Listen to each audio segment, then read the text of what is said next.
Muy buenas tardes a todos, estamos aquí nuevamente en Viajando en el Tiempo como todos los sábados y lo prometido es deuda. La semana pasada, cuando estábamos terminando el capítulo de Aníbal, surgió el tema de los diádocos y entonces esa es la razón por la que hoy día estamos aquí con Sergio Vergara para abordar ese tema. ¿Cómo estás, Sergio?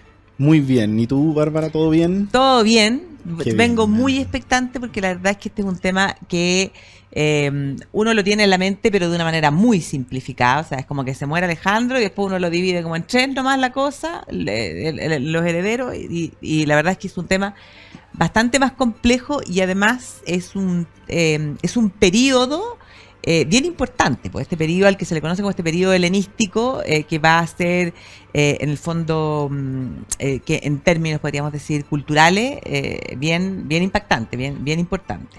Y hay que pensar que es un periodo también largo, porque si uno piensa e imagina lo que dura, no sé, pues pensemos en el caso de Egipto, o sea, la última de los Ptolomeos va a ser Cleopatra. Exacto. ¿Ya?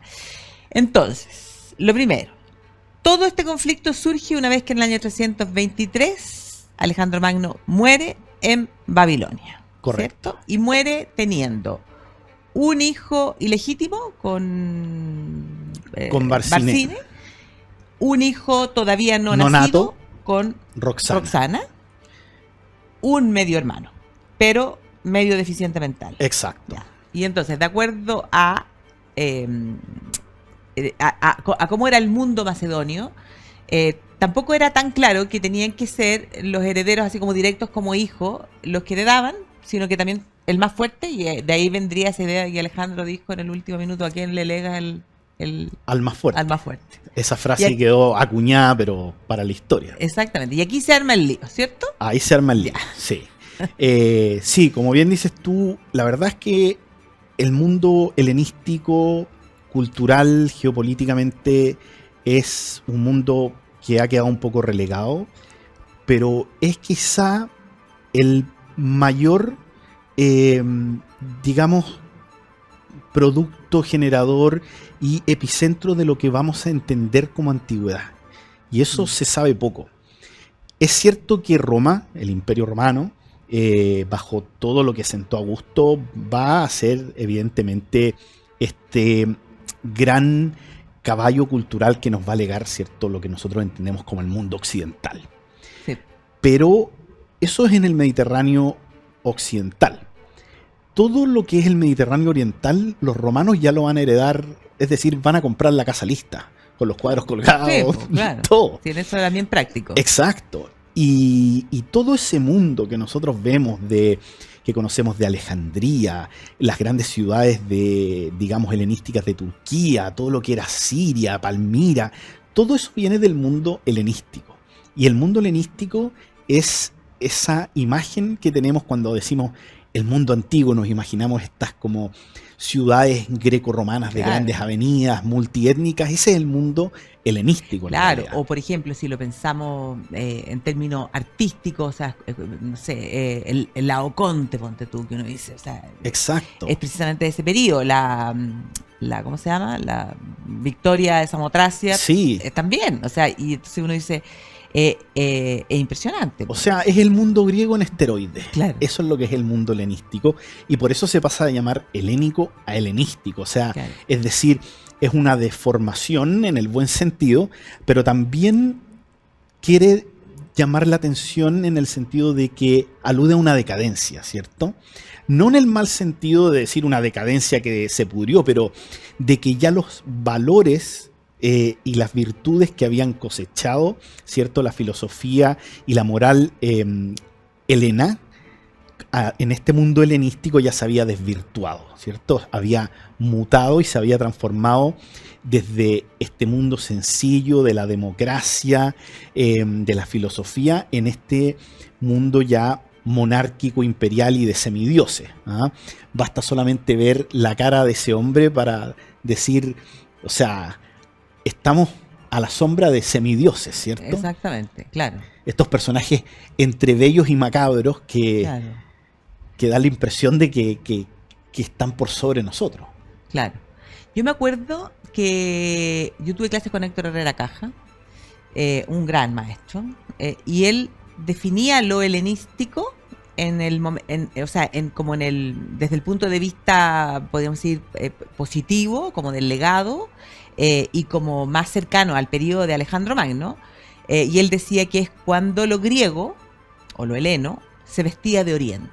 ¿Ya? Esa mezcla que el propio Alejandro Magno favoreció, en el fondo, de estas mezclas de cultura, y donde, por ejemplo, ahí, de nuevo, si lo pienso en cosas artísticas que son como que más visibles, y tú, esas figuras de los budas al estilo griego, flacos y con las túnicas, son prueba de ello, o sea, de esa mezcla.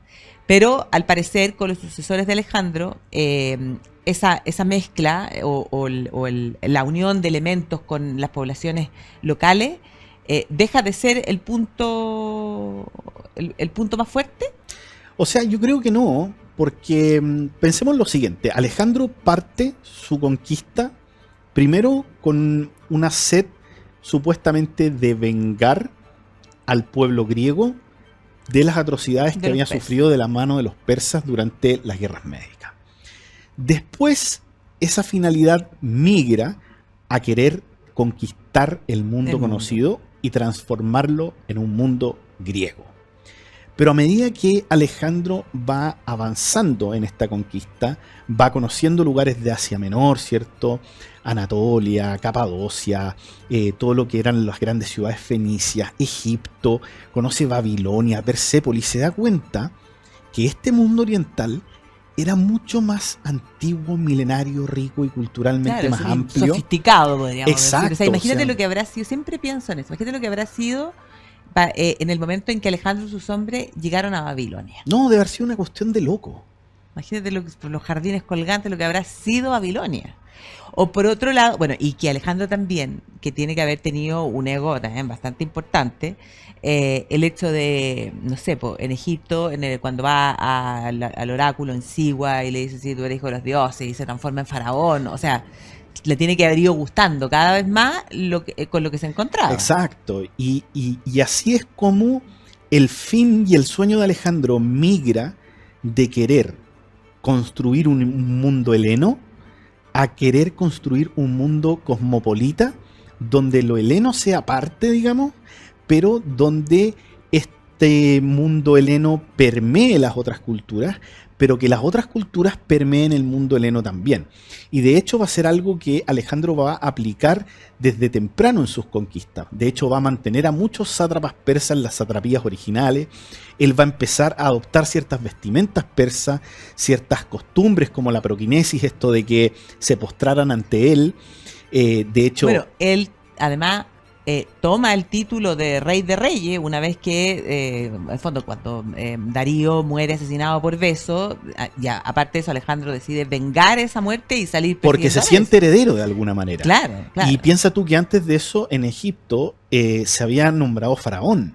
O sea, el tipo se da cuenta de que el mundo es mucho más de lo que Aristóteles le había mostrado en un inicio, ¿cierto? Aristóteles yo creo que era un personaje bastante cuadrado con lo genio que era, pero para él lo que no era griego era bárbaro, ¿ya? Claro. Y Alejandro se da cuenta que en realidad hasta ese punto en la historia era quizá un poquito al revés, que en verdad los griegos eran una cultura bastante nueva en un mundo que llevaba miles de años funcionando. Y en sus viajes Alejandro entonces lo que quiere hacer es unificar todas estas culturas y transformarlas justamente en algo nuevo. Y se dice que cuando Alejandro muere, este sueño se termina. Pero en realidad, si uno se pone a ver lo que viene después, el imperio seleucida, que es este imperio, llamémosle persa-helénico, el Egipto tolemaico, que es un Egipto faraónico helénico. Vamos a ver, por ejemplo, la Tracia de Lisimaco, que es algo que mezcla a los escitas con los helenos. O sea, en verdad se logró un sincretismo y un hibridismo cultural, pero fascinante. Sí. Y yo creo que llega más allá de lo que Alejandro había pensado. Claro, sí, fascinante. una pregunta que me quedó pendiente, porque bueno, uno podría hacer otro programa de Alejandro Magno, pero en alguna oportunidad nosotros con la Magda lo hemos hecho, pero sería súper bueno hacerlo contigo porque tienes visiones no distintas a nosotros, pero con mucha mayor profundidad. El hecho de que él tomara este tipo de costumbres, de sentirse que él era el rey de reyes y que tenían que hacerle todas estas reverencias y cosas, que se orientalizara, digámoslo de alguna manera, fue también lo que le comenzó a provocar ciertos problemas al interior con sus hombres, que Sí, por además, supuesto. ya cansado de cuántos años que habían salido, de que querían volver a sus casas, y más encima enfrentarse a este hombre que ya se acercaba a la altura, o sea, era una divinidad. Exacto. Bueno, mira, piensa tú que este es un aspecto que ha sido muy criticado, sobre todo por las fuentes antiguas, de cómo la conducta de Alejandro fue de alguna u otra manera en desmedro y en decadencia y se orientalizó. Ese es el término que se usa. Pero Alejandro, la verdad es que era un visionario y adoptó estas costumbres porque se dio cuenta lo importantes que eran para los súbditos de este mundo oriental. ¿Ya? De hecho, para los súbditos del mundo oriental, ellos mismos decían, ¿cómo este personaje va a ser mi rey si ni siquiera me tengo que postrar ante él? Si él es un igual ante los que están... La mejor manera de dominar a esos pueblos conquistados... Era algo que ya estaba instaurado. O sea, claro. ¿qué era más fácil? ¿Llegar a cambiarle la mentalidad milenaria a los 300 millones de campesinos de Mesopotamia? ¿O adoptar esas costumbres para que justamente la píldora fuese más fácil de tragar para todos estos nuevos pueblos conquistados? Claro, y los seguidores de Alejandro y su círculo cercano, la gran mayoría no fue capaz de ver eso, no lo entendió. Claro. Pensando en uno de los personajes que yo amo en la historia es Carlomagno, y estoy pensando en que a lo mejor conocía, ¿cierto?, de algo de Alejandro, porque bueno, cuántos personajes en la historia tenían como a Alejandro como su máximo exponente. Cuando, por ejemplo, Carlomagno conquista a los lombardos, en vez de decir, ya, yo que soy el rey de los francos y no sé qué, ahora voy a ponerle la pata encima, él toma la corona de los lombardos y en el fondo se la pone y él pasa a ser rey de los lombardos y conceta matrimonio, o sea, exacto. Vamos a... Bueno, Alejandro hizo lo mismo. Claro. Intentó que gran parte de su séquito y sus seguidores se casaran con princesas persas, princesas bactrias, pero la verdad es que no funcionó. Pero hubieron algunos que sí entendieron y sí les gustó eso. Y, por ejemplo, Ptolomeo, Seleuco, Lisimaco, que fueron justamente los que terminaron armando los reinos que funcionaron, ¿ya? Porque uno piensa, bueno, Alejandro murió, entonces después vino Ptolomeo, Seleuco, y la verdad que no es tan sencillo como uno piensa. No, ahí está la mejor de las teleseries, porque además aquí vamos a empezar aparecen también una serie de mujeres que tienen, claro, y se dan cuenta de que los matrimonios también ayudan en afianzar el poder. Pero vamos a ir a una pausa y entramos en el tema de cómo finalmente se van a terminar conformando estos reinos helenísticos. Así que en un ratito.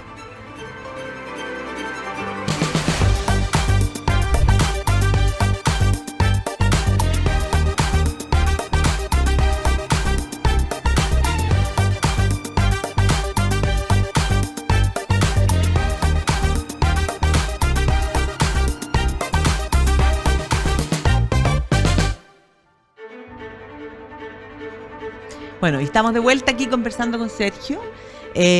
Y nada, pues tenemos que, como decíamos, Alejandro se muere en el año 323 y aquí va a comenzar esta lucha y estas guerras por quién es el que lo debe suceder, y que finalmente termina en esta partición, podríamos decir, de lo que había sido el Imperio de Alejandro en estos reinos. Exacto. Bueno, como bien decías tú antes, Alejandro muere y ¿quién es el séquito al que podríamos pasarle la batuta, cierto? Tenía a su hijo bastardo de una princesa persa, teníamos a su hijo nonato de su mujer oficial, podríamos llamarle, Roxana, teníamos a su medio hermano que lamentablemente está incapacitado, cierto, intelectualmente, Y habían una serie de otros personajes rondando. Por ejemplo, en Macedonia había quedado un regente, que era Antípatro, que era un personaje ya mayor, pero era él quien llevaba las riendas de lo que era la antigua Macedonia, mientras este joven se iba de parranda, ¿cierto? Allá, claro, por el resto del mundo. Entonces, era complejo. Y aparte de eso, Alejandro tenía un séquito de guardaespaldas, ¿cierto? Sus seguidores, sus compañeros, que se sentían también herederos de, no sé si herederos, pero se sentían como los responsables y los regentes justamente de llevar, de continuar con este legado de Alejandro.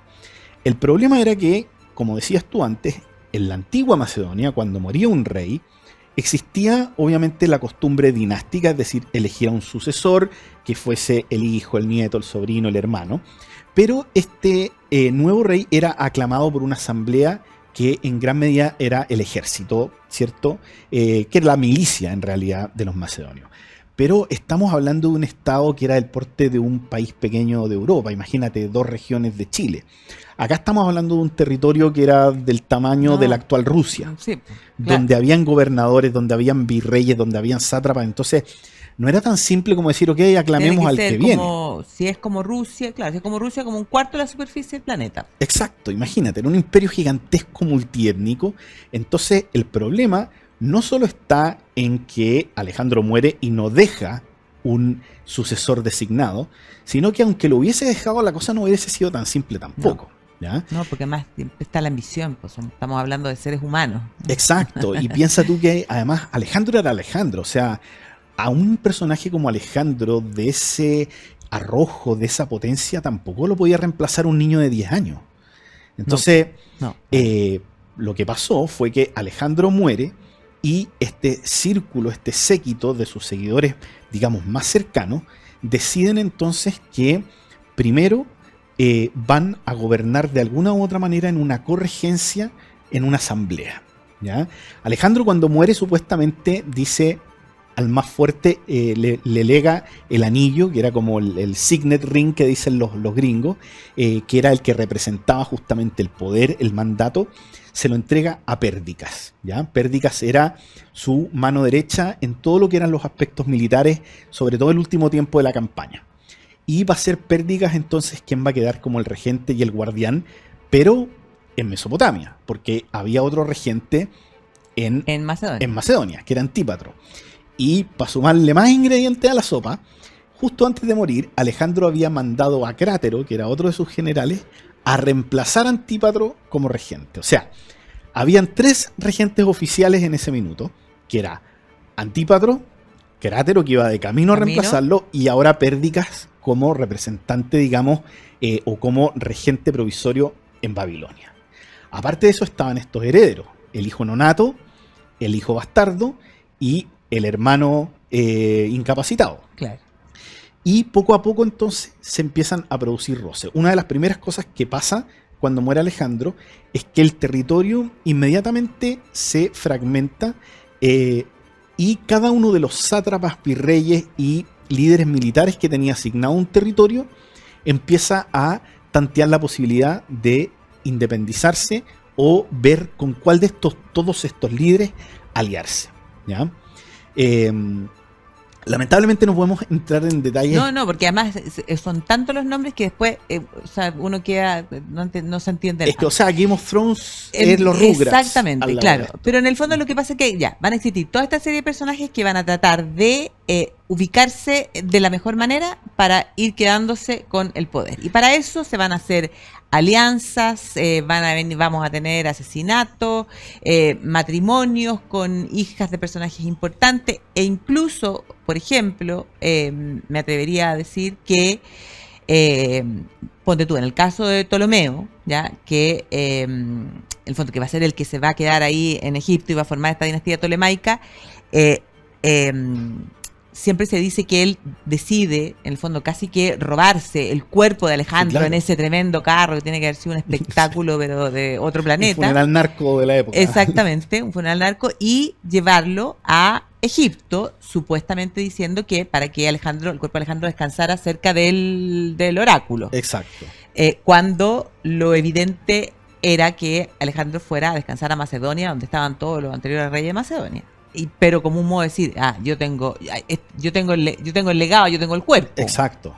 Bueno, en una primera instancia, eventualmente esto va a denigrar en que cada personaje de estos se va a nombrar rey y va a establecer su propia monarquía en su propio territorio. Pero en un inicio, cada uno abogaba por ser él el heredero o designado, ya fuese, como dices tú, porque había una lanza matrimonial, porque había algún parentesco, porque se sentía que en misión y visión seguía los cánones de Alejandro, pero en una primera instancia, el caballo de batalla era decir, yo soy el que está continuando con el legado de Alejandro. Claro. ¿Ya?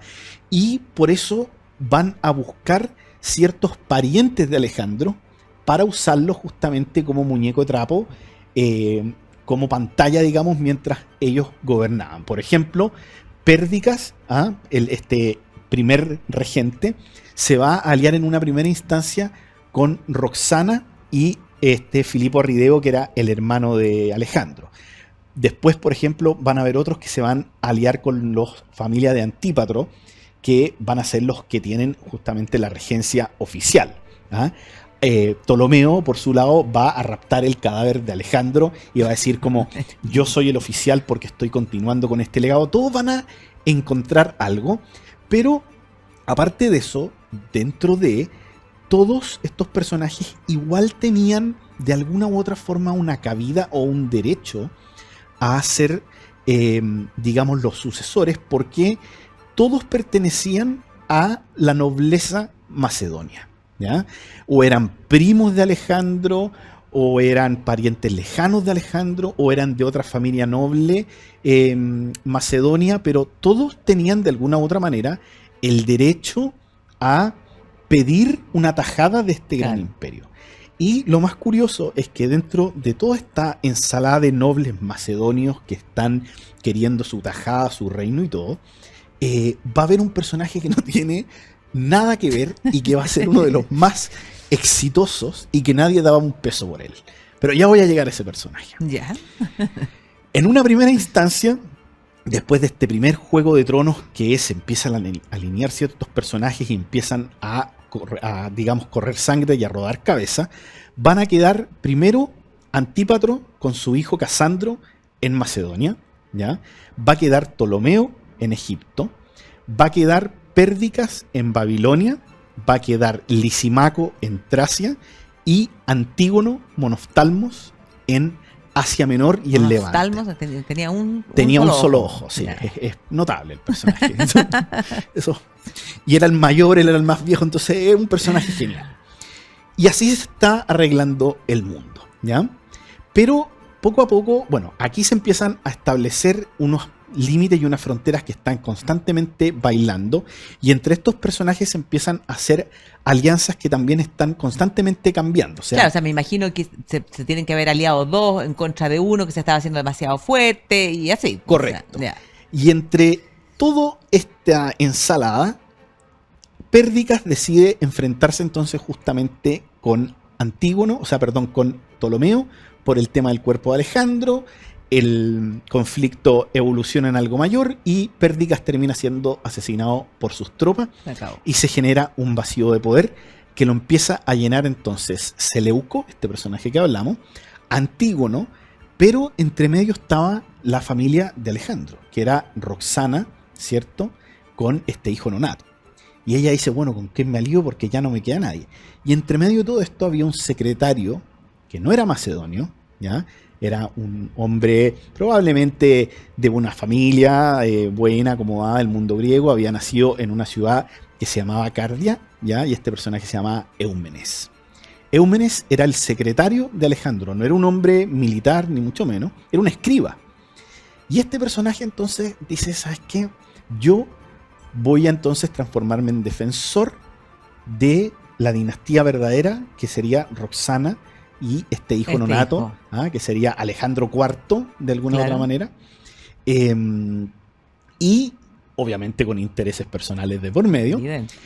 Pero este personaje empieza a conquistar territorio, a vencer a estos grandes generales que habían conquistado el mundo y se transforma, pero así, en una locomotora sin que nadie la puede parar.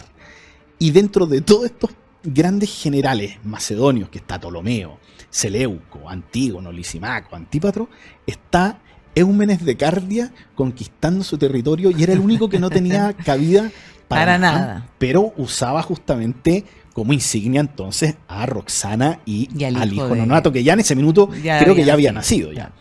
Y tiene un final lamentablemente ignominioso y lo terminan asesinando y traicionando.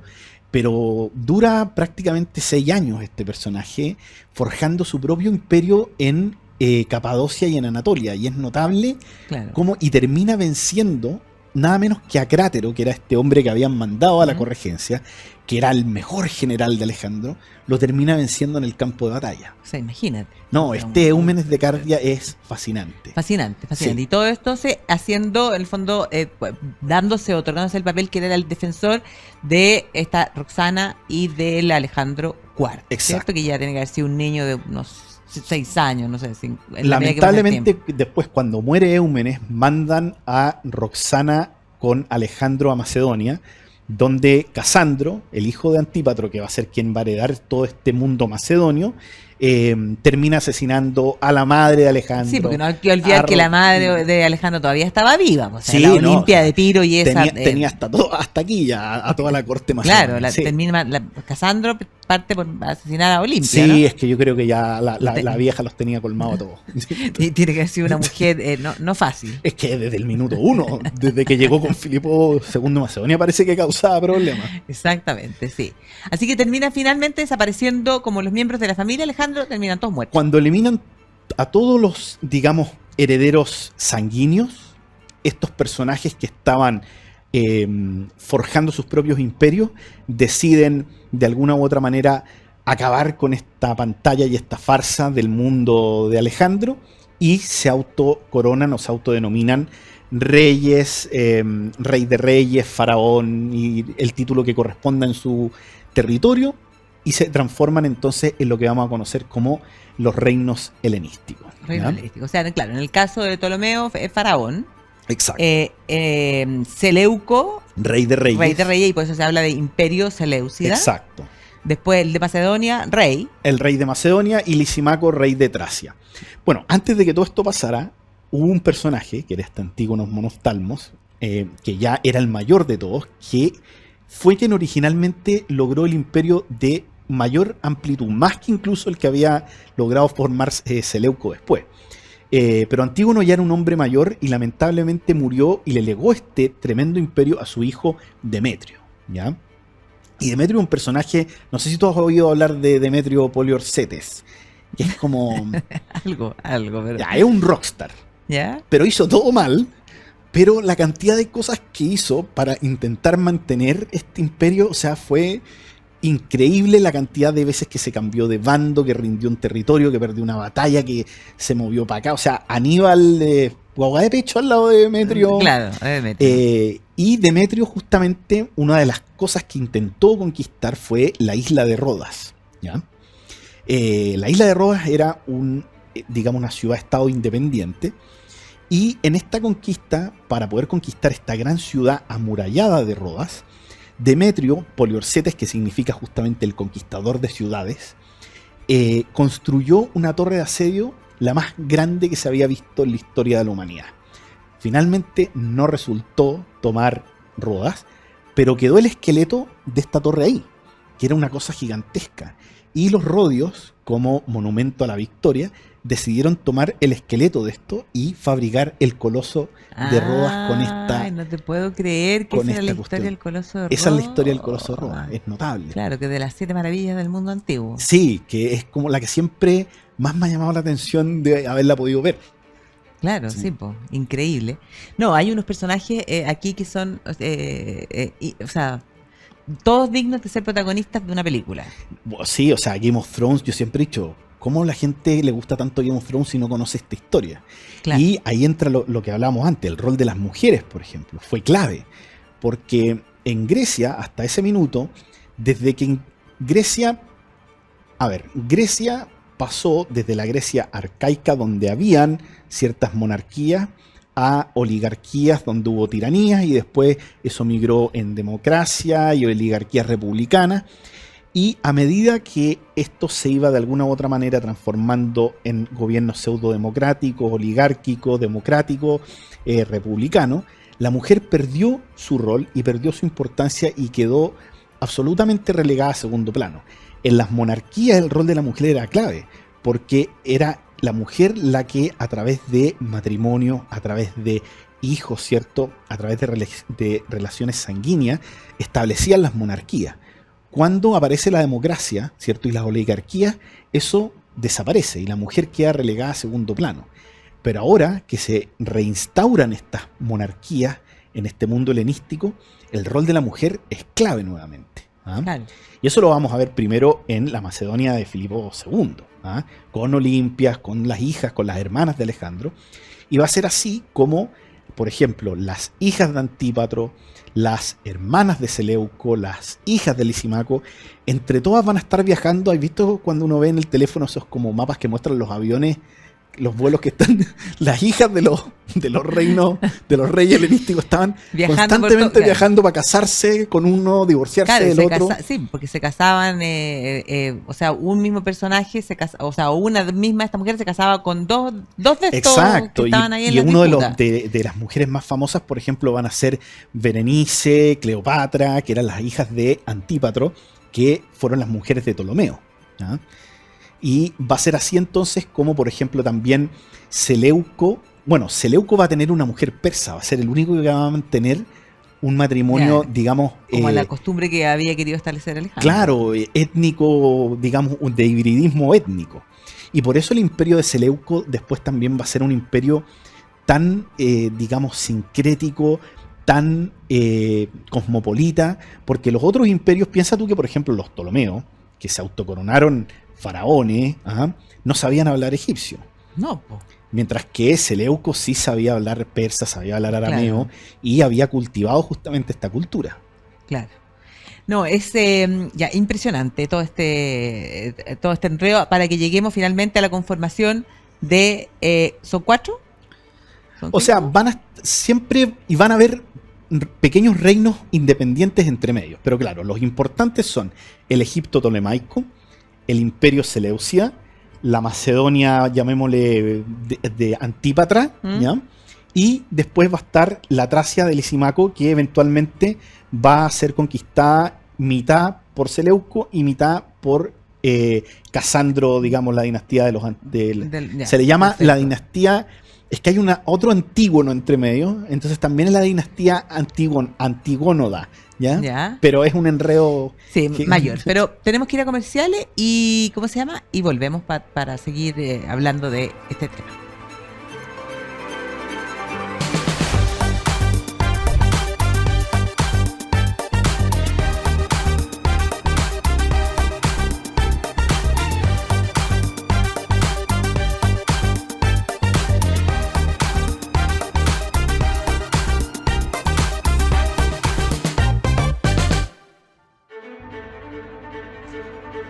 Bueno, y estamos aquí de vuelta conversando con Sergio Vergara de, en el fondo, todo lo que ocurrió tras la muerte de Alejandro Magno, las disputas por el poder, por la ambición, el papel que tuvieron las mujeres y la conformación, en el fondo, de estos reinos helenísticos. ¿Y qué significa la palabra Antígonos? ¿Antígono? ¿Sí? No, Diádoco. Me quedé pensando, ¿qué es Diádoco? Diádoco significa sucesor o heredero en griego. Ya. Entonces pues son los Diádocos. La guerra de los Diádocos, claro. La guerra de los Diádocos. Y dentro de esas guerras hubo algunas guerras que también fueron guerras importantísimas. Sí, claro. Bueno, piensa tú que hay 4 guerras oficiales de los Diádocos, ¿ya? Aparte de esas 4 guerras, hay otras guerras entre medio que se llaman, por ejemplo, la guerra de Mesopotamia. La guerra está al principio de todo, antes que estalle todo, está, por ejemplo, lo que se llama la guerra de Lamia, ¿ya? Que es la guerra que ocurrió en Grecia cuando los estados griegos volvieron a intentar independizarse tras la muerte de Alejandro.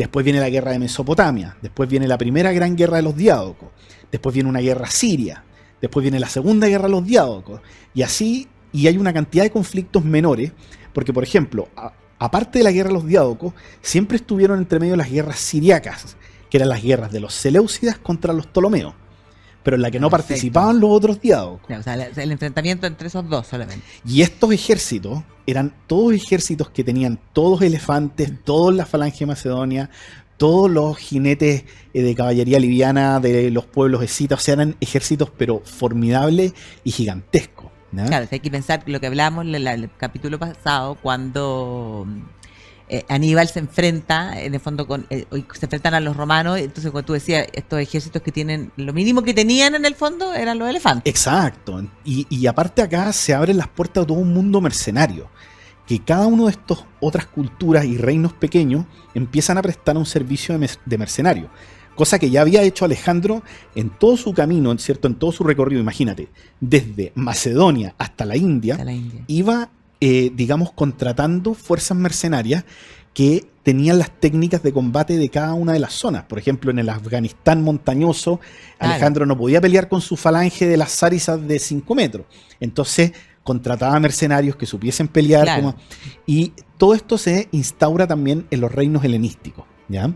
Y va a ser así entonces como cada ejército va a tener escuadrones especializados, pero no va a ser solamente desde el aspecto militar, como esto se va a empezar al mismo tiempo a fragmentar y a transformar en algo que va a florecer. Desde el punto de vista cultural, esto también se va a abrir bastante. O sea, por ejemplo, piensa tú que gracias a todas las redes comerciales que van a establecer los ptolomeos en Egipto, porque los persas siempre fueron digamos, un imperio comercial, pero los egipcios siempre habían estado más bien cerrados, había como sido para adentro, exacto, y van a ser los ptolomeos los que van a abrir Egipto al mundo, ¿ya? Y además esta es la época de, no sé, pues si uno piensa, la Biblioteca de Alejandría. Bueno, exacto, o sea, el mundo cultural que se abre acá va a ser Ptolomeo I es el más famoso y todo, pero el hijo de Ptolomeo II, va a ser quizá un faraón a la altura, ¿cierto?, de Tutmosis III, de Ramsés II, porque va a ser un tipo que va a sacar a Egipto de un hoyo que estuvo durante 500 años y va a volver a poner Egipto en el mapa y lo va a interconectar con la India a través del Mar Rojo, con el comercio, y va a ser justamente en esta ruta de comercio, por ejemplo, lo que va a hacer que se produzca el ascenso de los nabateos. Y va a poder construirse la ciudad de Petra y todas esas cosas justamente gracias a este comercio de los mundos helenísticos. La famosa ruta de la seda nace con los reinos helenísticos. O sea, el mundo helenístico, todo lo que tenía Alejandro en mente de interconectar el mundo, la verdad es que se lleva a cabo casi que por osmosis y por accidente, porque todos estos personajes, todos estos reyes, tenían en mente más bien el comercio y expandir sus territorios que forjar un mundo multicultural. Claro. Pero va a ser a través la consecuencia, de esto. Finalmente, exacto. Claro, porque si uno lo piensa desde el punto de vista, no sé, de las ciencias, de los matemáticos, en el fondo los científicos que calculando el perímetro de la Tierra. Exacto, Eratóstenes, todos los... Claro, las distintas escuelas filosóficas, además, que surgieron en ese periodo. O sea, si uno lo piensa, es como una explosión de desarrollo cultural, artístico. Y multicultural, y eso es lo interesante, que no es que Grecia se haya apoderado del mundo, sino que el mundo se apoderó de Grecia. Entonces es notable porque cada cultura empezó a morfear la cultura griega en su sentido, y al mismo tiempo todos estos griegos que se movieron por el mundo empezaron a adoptar estas culturas. Entonces, helenístico, como bien decías tú, lo que decía tu profesor, ¿cierto?, es cuando el mundo griego se viste de Oriente, pero yo creo que es más que eso, o sea, es cuando el mundo griego se abre al mundo, valga la redundancia. Claro. O sea, es cuando el griego entiende que lo griego no es lo único que hay, y que al dejar que esta, digamos, pared celular que antes era absolutamente hermética empiece a permear con otras cosas, se transforma en lo que vamos a conocer como el mundo antiguo. A la larga, el Imperio Romano va a ser producto de los reinos helenísticos. Claro, porque hay que pensar y no hay que olvidarse de que mientras estamos en esto, ¿cierto? Con el correr de los tiempos vamos a empezar a tener a esa Roma que de república va a comenzar a crecer, que como tú decías no había salido de Italia, pero llega un momento en el que, claro, se enfrentan a este Aníbal, salen a África, salen hacia el otro lado del Mediterráneo, y comienza a crecer esta Roma, que va a tener que enfrentarse a cada uno de estos reinos. Exacto, y va a tener que primero lidiar con los macedonios, después con los seleucidas, después con los ptolomeos, y aparte de eso, piensa tú que en Italia, antes de que la hegemonía romana y después en Sicilia, existía un mundo helenístico también, o sea... Todo ese concepto como de la Magna Grecia. Exacto, entonces los romanos siempre estuvieron expuestos a este mundo helenístico, o sea, es decir, los romanos también les llegaron influencias de Pakistán en el año 250 a.C. eventualmente. Claro, y si uno lo piensa, porque cuando uno habla, ponte tú, de la cultura occidental, de la que nosotros somos parte, y siempre se habla y se dice que la cultura occidental en el fondo se conforma en base a 3 elementos. Uno, la tradición greco-romana, el mundo germano y el cristianismo. Pero claro, si uno lo piensa, la tradición greco-romana, o sea, esa unión de los elementos griego y romano, más que griego, es lo helenístico junto a lo romano. O sea, es una y lo persa, o sea, al final el mundo moderno no se ha dado cuenta lo heredero que es del mundo persa aqueménida. Vamos a tener que hablar de los persas. Es que es fascinante, porque en verdad los persas cambiaron el mundo. O sea, Oriente, antiguamente llámese lo que era Mesopotamia, el creciente fértil, Asia Menor, Egipto, era un mundo bastante más cerrado y hermético de lo que uno tiende a creer, con los asirios, el Egipto faraónico, los hititas. Y van a ser los persas los que van a entender este concepto de que los territorios no tienen que ser cerrados, los territorios tienen que ser permeables, ¿cierto?, abiertos y en constante evolución y flujo.